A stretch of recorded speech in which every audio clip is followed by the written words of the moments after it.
Indexes. Indexes are a simple concept that allow quick access to data by logical sorting of records. So it's best to use these kind of objects when we have a big table with a lot of records, a lot of columns, and we use that table frequently in queries. It's best to create an index on columns that have a wide range of values and not on columns that may have, let's say, 2 or 3 different values in them. The syntax for creating an index is pretty simple. Create index and then give it a name, the table that we want to create an index on, and the columns that we want to be the base of the index. Then of course we can use the drop statement to drop the index. For example, we can create an index called agent name index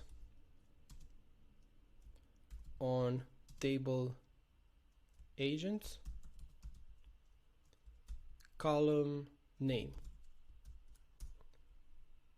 So let's assume in the table agents we have a lot of rows, and also on the column name we have a wide variety of values, and we also use this column to join with other tables, so we will use the name column in an index. Sequences. We can use them to ensure the uniqueness of the primary key or generate values for tables for which a unique type restriction has been imposed. It means that whenever we have a unique column or a primary key, we can use a sequence to make sure that it generates values that are unique, so it doesn't generate a particular value more than once, and then our system will not fail due to a unique constraint violation. How do we create a sequence? This is the statement. Create sequence. We'll give it a name. Specify the value that the sequence should start with. So start with initial value and then the incremental pace. The value that the sequence will increment the current value with. And then the max value. Max value is the maximum number that it will generate. No cycle means that it will not start over with the initial value when it reaches the maximum value. I will also give you an example. Let's say we create a sequence called order number sequence, which will start with the number 1000 and increment by 1, max value 9999, and no cycle.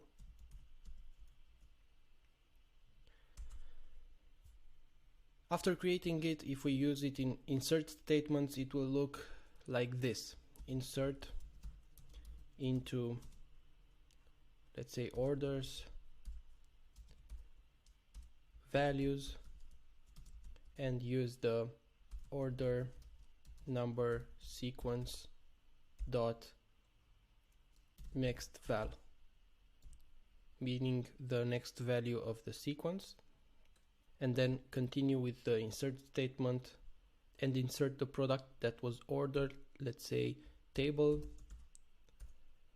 then its quantity 1 and sysdate, meaning the date when it was ordered.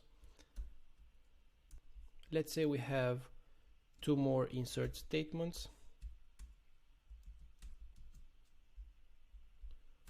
like this. Let's say a chair,